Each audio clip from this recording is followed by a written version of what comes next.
دارالعلوم دیوبند کا بھی ذکر ہوا اور حضرت علامہ انور شاہ صاحب کشمیری کا ذکر ہوا. ان کا حافظہ عجیب و غریب تھا. ڈاکٹر اقبال جو کہ شاعر مشرق ہے اور عالم اسلام کے عظیم شان شخصیت ہے، عظیم الشان شاعر ہے.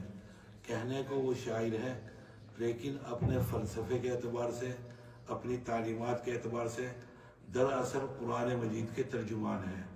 تو ڈاکٹر نے ایک موقع پر جس وقت علامہ کی وفات ہوئی اور ڈاکٹر کو اطلاع ملی لاہور میں، تو لاہور کے برکت ہال میں تعزیتی جلسہ ہوا اور اس جلسے میں ڈاکٹر نے تقریر کرتے ہوئے یہاں سے آغاز کیا کہ ہزاروں سال نرگس اپنی بے نوری پہ روتی ہے، بڑی مشکل سے ہوتا ہے چمن میں دیدہ ور پیدا. اور فرمایا ڈاکٹر نے تقریر کرتے ہوئے کہ اسلام کی آخری 5 صدیاں مولانا انور شاہ کی نظیر پیش کرنے سے عاجز رہیں. علامہ کشمیری کے شاگرد اور جامع اشرفیہ لاہور کے شیخ الحدیث حضرت مولانا ادریس صاحب کاندھلوی، جن کی معارف القرآن بھی ہے اور سیرت المصطفیٰ بھی ہے اور حدیث کی معروف کتاب مشکات المصابیح اس کی شرح عربی میں التعلیق الصبیح بھی ہے. وہ فرماتے تھے کہ ایک روز علامہ کے تمام شاگرد جمع ہوئے اور جمع ہونے کے بعد یہ آپس میں گفتگو ہوئی کہ علامہ کشمیری کا علم کتنا تھا. آپس میں بات کرتے کرتے یہ فیصلہ ہوا کہ اسلام کی آخری 500 سال میں جتنے علماء پیدا ہوئے کل دنیا کے اندر، ان سب کا علم اگر جمع کر لیا جائے تو انور شاہ کے علم کی زکوٰۃ بھی ادا نہیں ہوگی. یہ اللہ تعالیٰ نے علم عطا فرمایا تھا. دارالعلوم دیوبند کے شیخ الحدیث بھی تھے اور صدر المدرسین بھی تھے.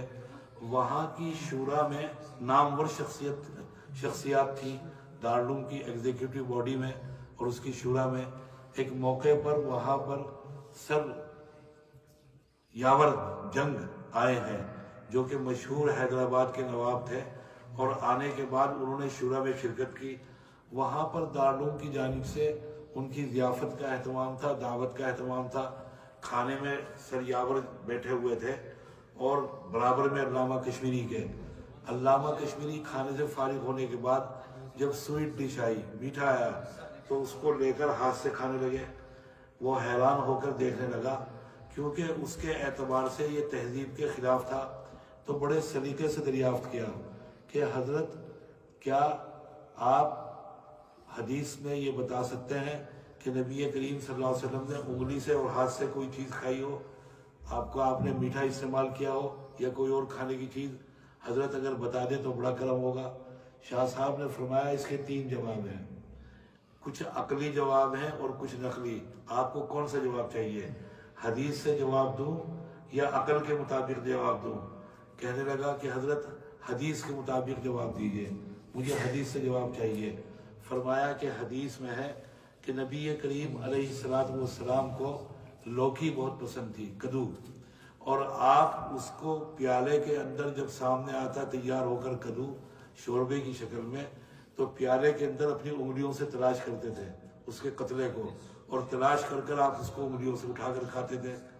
کہنے لگا حضرت اگر نقلی جواب بھی بتا دیں، اصلی عقلی جواب بھی. فرمایا مسکرا کر کہ مجھے پتا تھا کہ آپ جیسے آدمیوں کی تسلی حدیث سے نہیں ہوگی. عقلی جواب.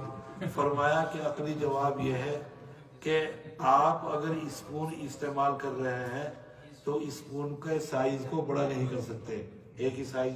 انگلی سے اگر 1 سے کام نہیں چل رہا تو 2 سے کام نہیں چل رہا تو اور بڑا کر دیجیے 3 انگلیوں سے. اور فرمایا کہ دوسری بات یہ ہے کہ اسپون ان کے منہ میں بھی جا رہا ہے، ان کے منہ میں بھی، آپ کی انگلی صرف آپ کے منہ میں جا رہی ہے.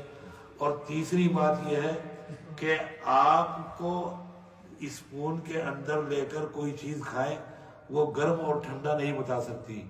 آپ اچانک کوئی گرم چیز حلوہ منہ میں رکھ لیں گرم، زبان آپ کی جل جائے گی. جبکہ انگلی سے اگر آپ کھائیں گے انگلی آپ کو بتا دے گی کہ یہ کھانے والی چیز گرم ہے یا ٹھنڈی. کہنے لگا سبحان اللہ حضرت ماشاءاللہ کیا بات بیان کی. کہا کہ بہت سطحی باتیں ہیں، عام سی باتیں ہیں، غور نہیں کیا جاتا، یہ آپ کو عجیب لگ رہی ہے. تو یہ حضرت علامہ کشمیری. بہرحال فرمایا کہ